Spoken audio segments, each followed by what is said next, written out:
Muy bien, bienvenidos a la siguiente clase de biología.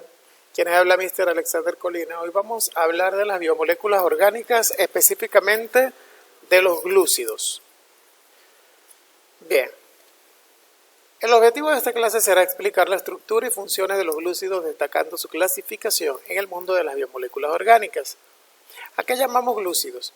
Los glúcidos son biomoléculas orgánicas formadas por carbono, oxígeno e hidrógeno. Constituyen un grupo de sustancias muy extenso y variado y en algunas ocasiones las conocemos como hidratos de carbono o simplemente azúcares. Químicamente son polihidroxialdehídos o polihidroxicetonas, dos clases de compuestos químicos orgánicos bastante complejos, pero esos son sus nombres generales, o bien compuestos formados por la unión de moléculas de este tipo. Estructuras de esta naturaleza, como la que estamos viendo acá, constituyen azúcares normales o glúcidos de este tipo: aldohexosa llamada glucosa y la cetohexosa llamada fructosa, como podemos ver en esta diapositiva.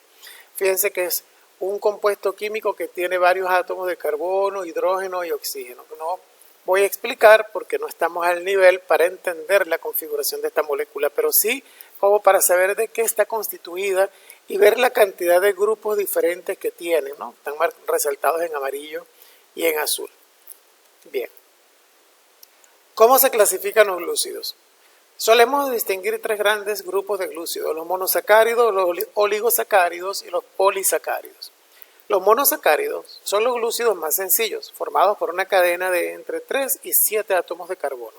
Según este número lo clasificamos en triosas, tetrosas, pentosas, hexosas o heptosas. Aquí los prefijos hacen referencia: trío de 3, tetro de 4, pent de 5, hex de 6 y hept de 7. Entonces, los oligosacáridos son glúcidos compuestos por la unión de 2 a 10 monosacáridos, los cuales se unen mediante enlaces O-glucosídicos, oxígeno-glucosídicos. Bien, fíjense en algo, ortoglucosídicos, mejor por llamarlos como tiene que ser. Mientras que los monosacáridos son más sencillos y más simples, la unión de estos forman a los oligosacáridos. Entonces la estructura de un oligosacárido, por supuesto, es mucho más compleja. Al igual que los monosacáridos, también son dulces y solubles en agua. Los oligosacáridos, formados por 2 monosacáridos, reciben el nombre de disacáridos, y los constituidos por 3 trisacáridos. Obvio que los que están constituidos por 4 serán tetrasacáridos y así sucesivamente, pentasacáridos, hexasacáridos, etc. Mientras que los polisacáridos, aquí poli hace prefijo de muchos, de más de 4, compuestos por un gran número de monosacáridos, ya estamos hablando de muchos más, unidos entre ellos por enlaces ortoglucosídicos.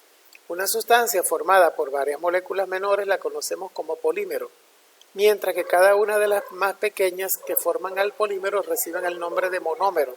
Es decir, que cada unidad pequeña que constituye una molécula de esta se llama monómero y toda la sustancia grande será un polímero. Esto ocurre en el caso de los polisacáridos.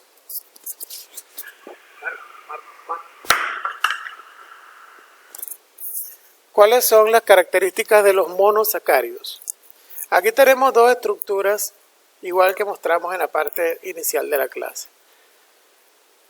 Tienen carbono, hidrógeno y oxígeno. Primero, son solubles en agua, blancos y de sabor dulce, típico del azúcar que nos comemos en la mesa, ¿verdad? Son las sustancias que utiliza la célula para obtener energía. Poseen una fórmula empírica de carbono, hidrógeno, 2 hidrógenos, oxígeno, multiplicado por n. Eso quiere decir que si n es un número entero, que si yo digo que n es, por ejemplo, 2, entonces yo tendría 2 carbonos, 2 por 2, 4 oxígenos y 2 hidrógenos, y 2 oxígenos. Sin embargo, no es, digamos que, objetivo entender entender cómo desarrollar esta fórmula que estoy resaltando en amarillo, porque realmente no lo es. Pero sí saber de qué está constituida. Por ejemplo, dice aquí, una hexosa tiene 6 átomos de carbono. Esto sí es importante que lo tengamos en cuenta. 6 átomos de carbono y su fórmula será esta que tenemos aquí. O lo que es lo mismo, C6H12O6. 6 átomos de carbono, 12 de hidrógeno y 6 de oxígeno. Ya que contiene 6 átomos de carbono, aquí lo dice, 12 de hidrógeno y 6 de oxígeno. El monosacárido más representativo es la glucosa. Está formada por 6 átomos de carbono y es utilizada como una fuente de energía básica por los seres vivos. Otros monosacáridos importantes son la ribosa y la fructosa. ¿Cuáles son las características de los oligosacáridos? Fíjense que ya aquí estamos hablando de compuestos más complejos, ¿no?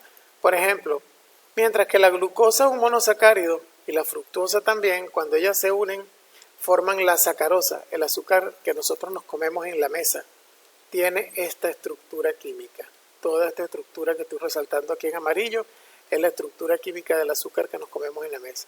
Más agua. Dice aquí, al igual que los monosacáridos, son dulces y solubles en agua. Los oligosacáridos formados por 2 monosacáridos reciben el nombre de disacáridos, tal como lo es el caso de la sacarosa, fíjense.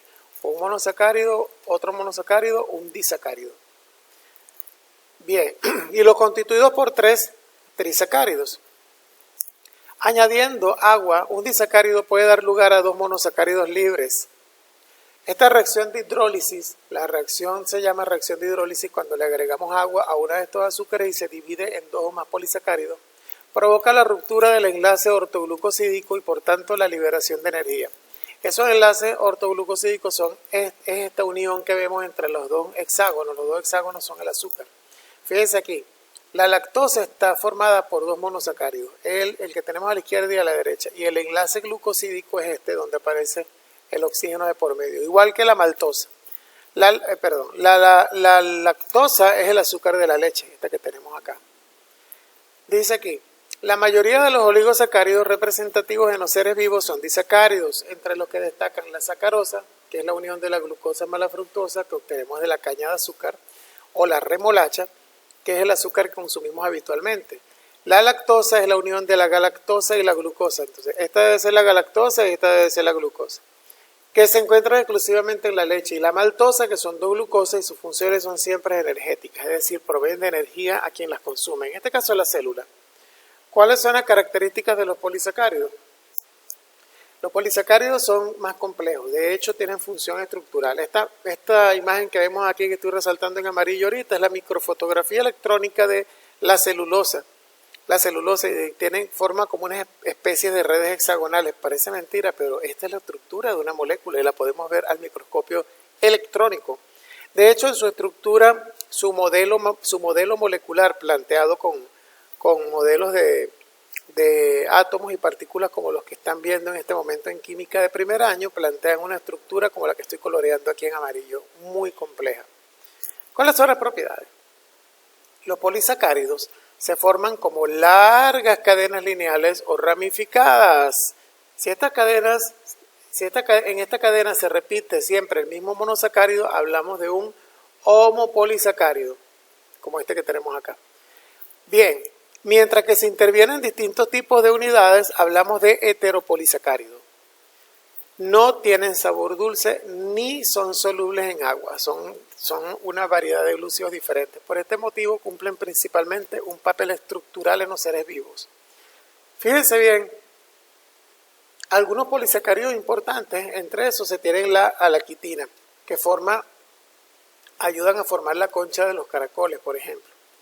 Bien, y también forman como unidades de reserva de alguna forma de energía. Pero no es que esté constituido literalmente de eso, sino que tiene un alto porcentaje de lo mismo, igual que la lignina que tienen los árboles en la parte de lo que son conchas, sobre todo en las conchas de las frutas y de tubérculos que también se encuentran estos azúcares. Los polisacáridos con función de reserva más representativos son el almidón y el glucógeno.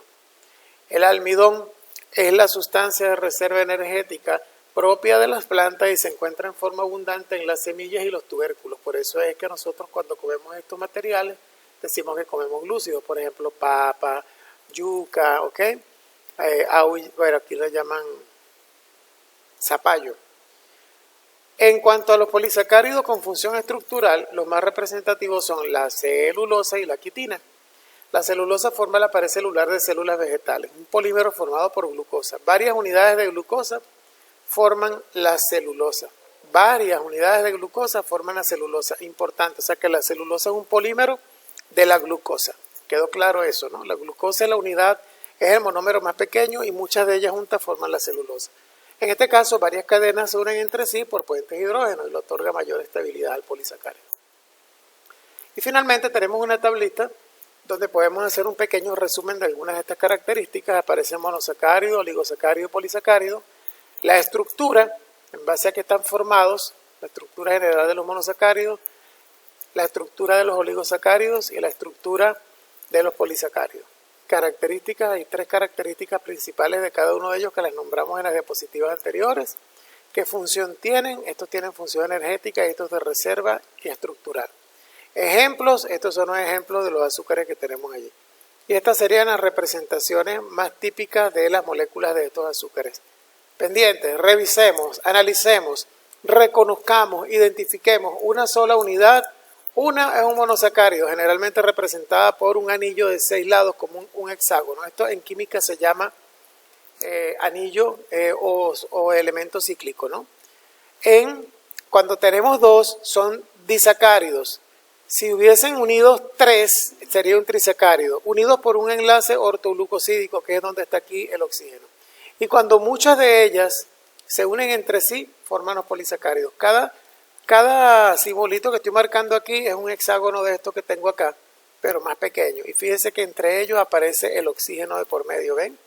Este es el enlace ortoglucosídico. Y varios de ellos unidos entre sí, forman entonces los llamados polisacáridos. Son las diferencias entre ellos. Que sea de provecho la clase. Gracias.